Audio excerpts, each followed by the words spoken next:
The Alice 65 by Kyle Michael Sullivan. Had Adam Verlain known what was planned for him that Monday, he would have stayed home the entire week. But since no one ever can tell what the day will bring, he dressed in his usual suit and tie, made certain his Oxfords were bright and polished, slipped into his Macintosh to ward off the morning chill, and headed for the train at his normal time of 7:35. His russet hair had been neatened by a monthly visit to the barber. His pleasant face was clean-shaven, his brown-framed glasses were freshly washed, and his black russet held a notebook, sandwich, apple, bottle of water, and a new copy of Sigrid Undset's Christian Lavernstatter to read on the Underground, all of which gave off the impression that he was still at university and not someone approaching 30. He caught the 746 at Epping Station, changed for St. Pancras at Liverpool Street, then headed straight for Meryton College, where he was a cataloguer of antiquarian books. His specialty was incunabula and manuscripts in German, Latin, and Greek. While Meryton was neither the oldest nor the best known university in England, he saw it as the perfect fit for himself. To begin with, it had a good reputation in the liberal arts and sciences. Secondly, their library of rare volumes was in the process of being expanded thanks to a recent addition of one Sir Robert Butterworth to the Board of Governors, who brought with him a tradition of valuing things based on how well they reflected on one's public image, or, in this case, the university's. Third and foremost, Meryton had one of the best libraries of research materials on the subject of antiquarian books anywhere, half of which had yet to be digitized for the internet access. Adam could track down when a particular volume had been written or printed, by whom or for whom, who had first owned it, who its binder was, and its later owners were, when and how often it had sold at auction, everything one might ask for, all without leaving the comfort of his department's building. So as far as he was concerned, this was heaven. Of course, there was one downside to the research library. It allowed him to become so engrossed in his investigations that where someone would ask him a question, well, first, they would have to ask it twice. Then, he would take a moment, look at them with the expression of a curious kitten, remove his glasses, look at them a moment longer, and finally say, "Sorry, what was that?" It was as if he had been in a separate world and had gone through a 12-step process to rejoin this one. His desk was situated in what was once the school's chapel, a shadow-riven room whose flagstone floor was partially covered by a well-worn Persian rug and whose wooden ceiling was held in place by 400-year-old beams and braces. A wrought iron candelabra hung from the ceiling, its electric bulbs twisted into the shapes of little frames that offered the barest of illumination. Another fraction of light passed through the tall, slim windows of the colorful leaded glass along the two sides. It made more for darkness, true, but Adam loved how it bestowed upon the room a gentle aura of mystery, a feeling marred only by the set of 4 bland chrome and gray cubicles in the center of it all. Adam was number 3. On that Monday, he entered at 8:45 as usual to fire up his computer. He planned an easy start for the day, completing the provenance of a copy of Lovidicos Oriostos Orlando Furioso. It was a special edition that had been translated into Latin for some reason and presented to King Victor Emmanuel in 1866. Adam's research had led him to believe it might actually have been transcribed for Pope Pius IX, who then passed on to the king. If true, that would greatly enhance its historical value, despite the last quire missing a leaf.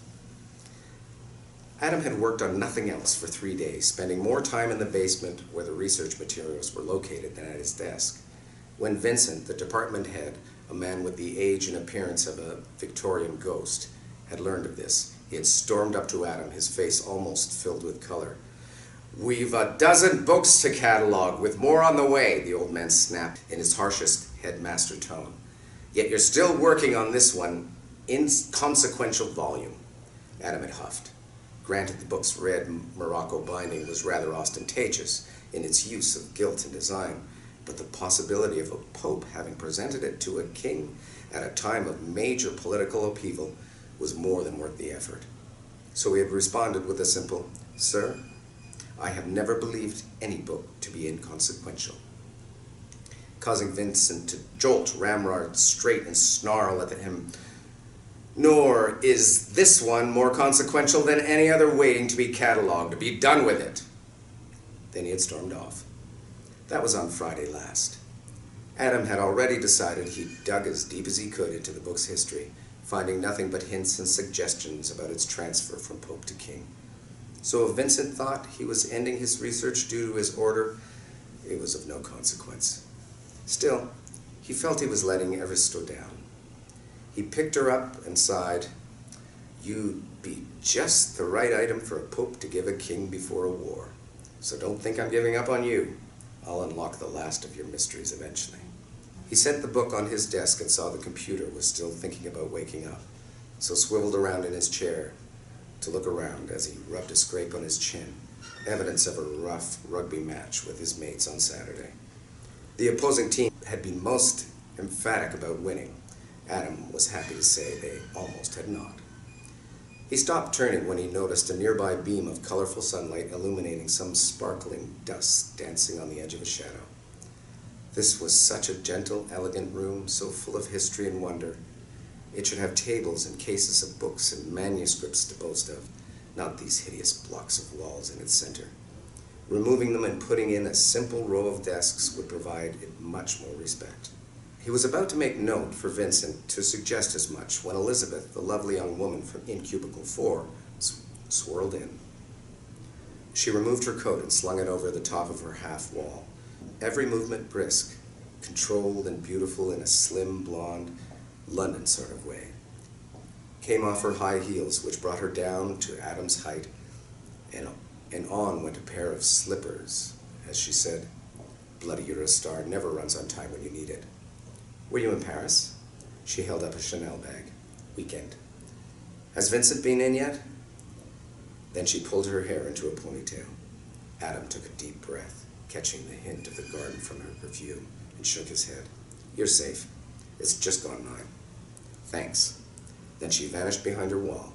A moment later, he heard her cry, "Bloody hell, my computer won't wake up." That is when Adam's computer flashed that it would now allow him to access the database. "Mine just has," he said.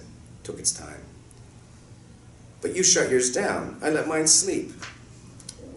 "Best do a restart." "Well, Vincent can't say anything if I don't have access to the server."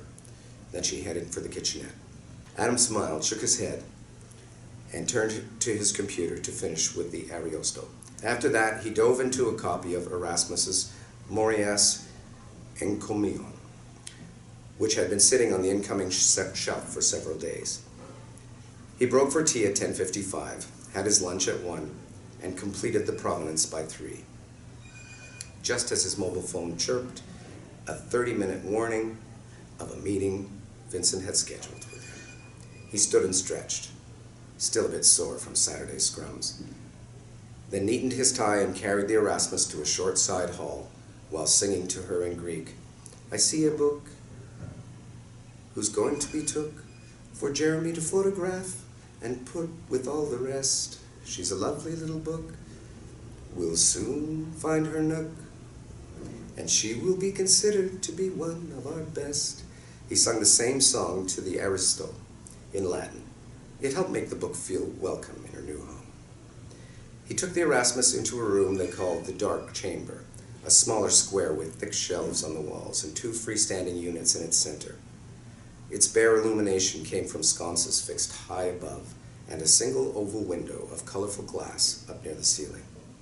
Here, the newly arrived books waited to be archived or photographed, after which they were set on the center shelves for their journey to the climate-controlled vault. The photography room was down a short hall from the Dark Chamber. There was a half-punk, half-EastEnders, much-tattooed lad named Jeremy, who had jammed his computer, table, camera, tripod, and light kit into a space little larger than Adam's cubicle. He consistently whined about being cramped, which was no surprise, considering he was also 4 inches taller than Adam.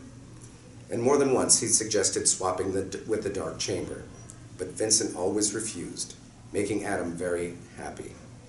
He loved the room's tender play of dust and the light and darkness, like it was wrapping antiquarian volumes in the safety of shadows and silence. Jeremy would have destroyed that. He placed the Erasmus into the to-be-photographed shelf, then checked his phone to make sure of the time, and that his alarm was still set to remind him of his appointment. He had done it wrong more than once, but it looked all right. In fact, he had time for an early cup of tea, so he popped across the hall to the kitchenette. After all, who knew how long this meeting would last? He sent the kettle to going and pulled down his mug. A black one with a room without books is like... A black one with a room without books is like a body without a soul, Cicero, wrapped around it in white lettering. He filled it. He caught a glimpse of Elizabeth slipping into the dark chamber with a neat, drop-packed box that contained a set of handwritten letters from Henry James to someone in the south of France. He thought it funny that she was cataloging them, since she had read none of his books. "I tried Washington Square," she told him, "but his stylish is so arch. I prefer Virginia Woolf." Adam was shocked. "But how can you not have read him?" "Have you read every book in German?" she snapped. "Or Greek, or Latin, or made prior to 1501? That's not the point, Elizabeth. Don't patronize me, Adam. I know Henry James well enough to make even himself sound ill-informed." Then she had worked on the letters all day without another word to him. He had let it pass because it was now obvious that while her specialty might be 18th through 20th century literature, she was not a book person. He doubted she ever would be, though he was open to helping her learn, if she were interested.